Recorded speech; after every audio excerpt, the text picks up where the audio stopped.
All right, my name is Ben Davis, an independent Democratic Socialist and candidate for Indiana House District 13. All right.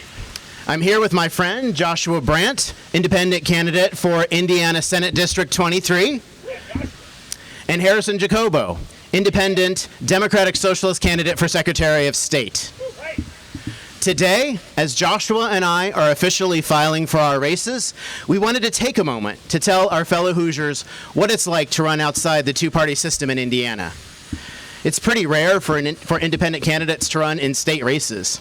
As far as I am aware, you are looking at half of the aspiring Indiana state candidates for 2026 right now. So out of the 300 plus who filed this year, I believe there are only 6 independents in the entire state.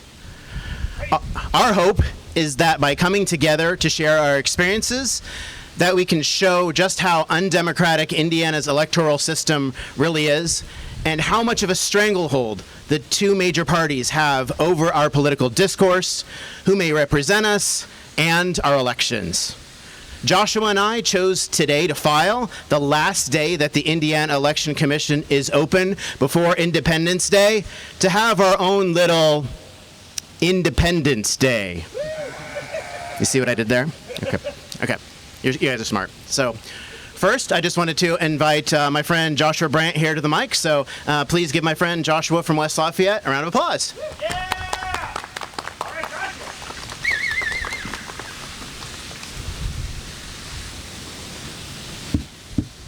Friends, fellow candidates, and fellow citizens, today we come to this Statehouse not as spoilers, not as footnotes, and not as guests in someone else's democracy.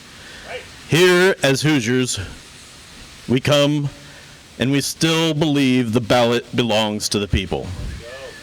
250 years ago, after Americans declared that power rises from the people, we gather here at the beginning of the holiday weekend, not merely to celebrate independence, but to practice it.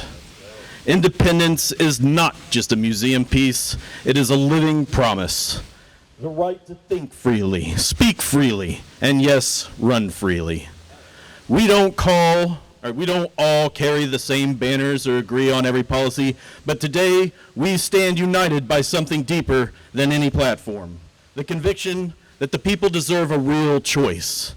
They deserve more than a ballot that asks them to pick the lesser of two evils.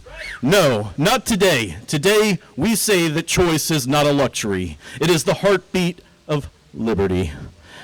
The history of this country was not written by the people who stayed home. It was written by people who stepped forward, signed their names, and believed the future belonged not to the powerful, but to the persistent. And when we walk through those doors together, we send a message across this state that no political machine can erase. The people still have the power. The ballot still belongs to the people. We are not here to divide democracy. We are here to revive it.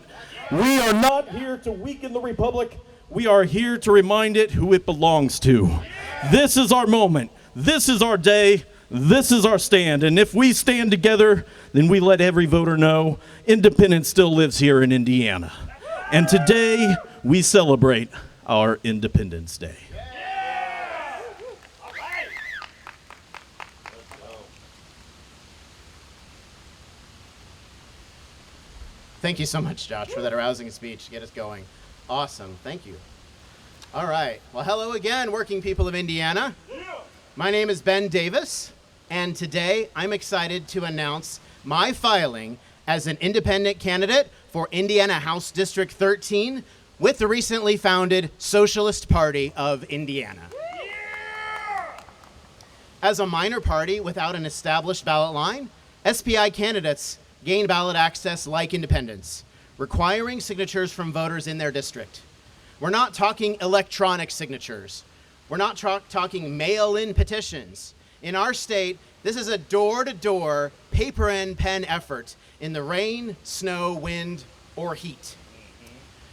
Our faithful county clerks and local election staff then process every single signature on each form to ensure the signer is registered to vote in that district. So not only is this a massive hurdle for potential candidates and their teams, but it is also a huge burden on our local government staff. In contrast, to gain ballot access as a Republican or Democrat, an aspiring candidate either needs to have voted in their last 2 party primaries, or the county party chair must write a letter to the state party affirming that the candidate is effectively a party member. Voting in 2 primaries takes a few minutes in total. Getting your party chair to write you a letter maybe takes a couple of hours at most to have that conversation.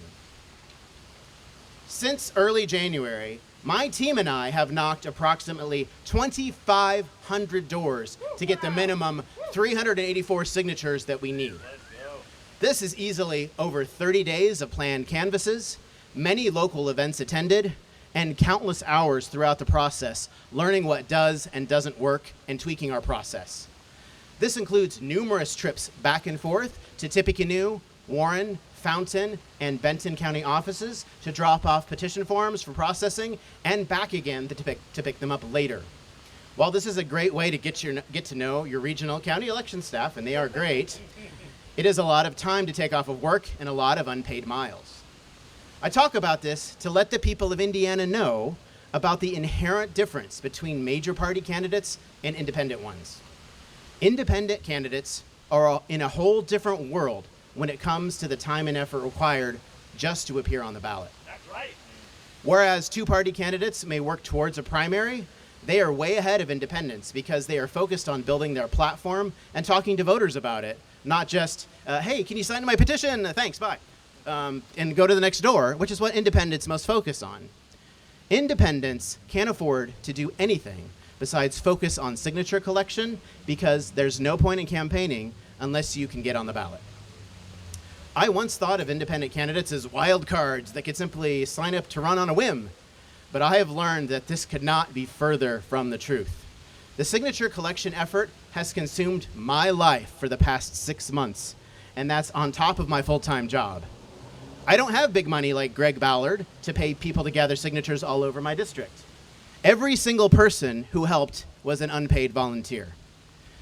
This is the effort that it takes to run as an independent state representative in Indiana for someone who doesn't have hundreds of thousands of dollars of disposable wealth. This stack of 428 signatures represents many, many hours of canvassing in District 13 and at several events since early January until late June for myself and 31 of my comrades. To everyone who donated their time to knock on doors, talk to their friends and neighbors, or give warm introductions to their customers on our behalf, thank you. And I'm going to name those comrades now by first name. So Adam, Justin, Josh P., the other Josh P., George, Blake, John M., Harrison, Jesse, Sheila, Frank, Drew, Donovan, Charlie, Jeffrey, Levi, Cora, Jack, Kelly, M, Summer, Gwen, Jason, Lucky, Jiwan, Elise, Libby, Ayana, Andy, John W., and Wendy.